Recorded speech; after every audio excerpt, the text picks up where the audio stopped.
हमारे साथ बिहार बीजेपी के अध्यक्ष संजय जायसवाल हैं। कल राबड़ी देवी से पूछताछ हुई, आज लालू प्रसाद यादव से पूछताछ हो रही है और ये पूछताछ सीबीआई उस मामले में कर रही है, यानी कि लैंड फॉर जॉब, नौकरी के नाम पर जो ज़मीन लिखवाई गई, ये आरोप है।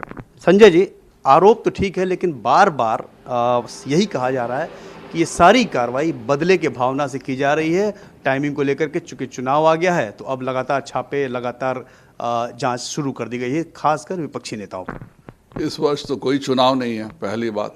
दूसरी बात, जो यह कार्रवाई चल रही है, यह कार्रवाई में माननीय लालू जी जेल गए थे और तब गए थे जब कांग्रेस का शासन था। ये पूरा जो लैंड फॉर जॉब स्कैम है, इसको उजागर करने का काम माननीय ललन सिंह जी, जो अभी जदयू के राष्ट्रीय अध्यक्ष हैं, उन्होंने किया था। उन्होंने सारे कागज दिए थे, उन्होंने सारे सबूत मनमोहन सिंह जी को दिए थे और उन्हीं सबूतों के आधार पर जांच हुई थी और उसमें दोषी निकले। ये प्रक्रिया लगातार चलने वाली है और उसके तहत हो रहा है। राजद के राष्ट्रीय अध्यक्ष को जदयू के राष्ट्रीय अध्यक्ष से पूछना चाहिए कि क्या आपने साजिश के तहत इन लोगों को मेरे घर पे भेजा था? क्या आप ही वह व्यक्ति है जो कहे कि ये लोग बोले कि आप ज़मीन ले लीजिए और ज़मीन के बदले हमको नौकरी दे दीजिए और मैं खुशी खुशी तैयार हो गया? तो ये ललन सिंह जी और लालू यादव जी की व्यक्तिगत बातों का यह नतीजा क्या जो है सो है। तो यह लालू जी को यह समझना चाहिए कि अच्छे और बुरे सभी कर्मों को इसी जीवन में भोग करके जाना है। जो बोइएगा वही काटिएगा। लालू यादव ने अपने जीवन में जो बोआ है, इस उम्र में वही काट रहे हैं। तो सियासत की बात बहुत ज़्यादा हो जाती है जब भी कोई पॉलिटिकल पर्सनालिटी की जांच पड़ताल होती है। अब बात ये आता है कि अब जो है नीतीश कुमार, जो सुशासन बाबू थे, अब आपके साथ नहीं है, तो अब वो आरजेडी के साथ हैं। तो दोनों को में एक तरीके से मतभेद पैदा करने की कोशिश बीजेपी कर रही है, ऐसी बात लोग कहते हैं, आरोप लगाते हैं। चूंकि हमारे साथ नहीं है इसलिए टीस है, बदला है, तो उनको भी एक्सपोज करेंगे। क्योंकि जैसे आपने कहा कि तो ललन सिंह अब उनके साथ है जिन्होंने खुद जांच करवाई थी। तो ये इस तरह के भी आरोप लगाए जाते हैं।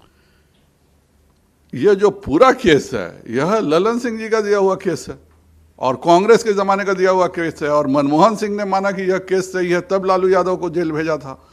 तो जब केस है और केस के अपने एक हिंदुस्तान में एक सिस्टम है, राजीव गांधी के और इंदिरा गांधी के हत्यारों को भी जेल होने में, जब प्रधानमंत्री थी तो 11 साल लगे थे।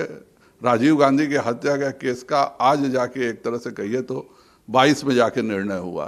तो यह कानून का अपना सिस्टम है जिसका फ़ायदा लालू यादव जैसे आपराधिक लोग घोटाले करके उठाते हैं। अच्छा, एक आखिरी सवाल सर, क्या नीतीश कुमार वापस भारतीय जनता पार्टी में आने वाले हैं या आ सकते हैं, या फिर वो ऐसा कुछ मन बना रहे हैं? कुछ ऐसी बातें हो रही हैं। हमारे माननीय गृह मंत्री जी ने बिल्कुल साफ शब्दों में कह दिया है, नीतीश कुमार जी अपने प्रधानमंत्री बनने के दुया स्वप्न में पूरे बिहार को भी बर्बाद कर रहे हैं और अभी वह प्रधानमंत्री की काली पट्टी बांधे हुए हैं। भारतीय जनता पार्टी का बिल्कुल साफ मानना है कि जो व्यक्ति एक बार धोखा दिया उसको तो माफ़ किया जाता है, जो दोबारा धोखा दिया वह आदतन धोखेबाज है और आदतन धोखेबाज के साथ कभी समझौता नहीं होता। क्या भविष्य देखते हैं नीतीश कुमार का? नीतीश कुमार जी का भविष्य उन्होंने पहले से तय कर रखा है कि वो और शिवानंद तिवारी राष्ट्रीय जनता दल के कार्यकर्ताओं की ट्रेनिंग अपने आश्रम में देंगे। जदयू का समाप्त हो जाना निश्चित है।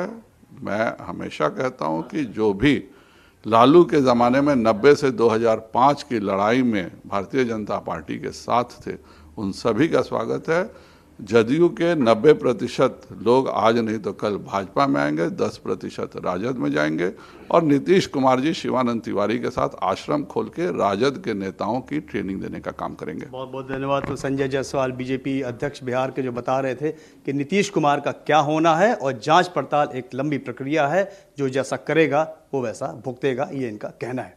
कैमरामैन कालीकांत झा के साथ प्रशांत देव, न्यूज़ 24 दिल्ली। नमस्कार, मैं हूं मानक गुप्ता।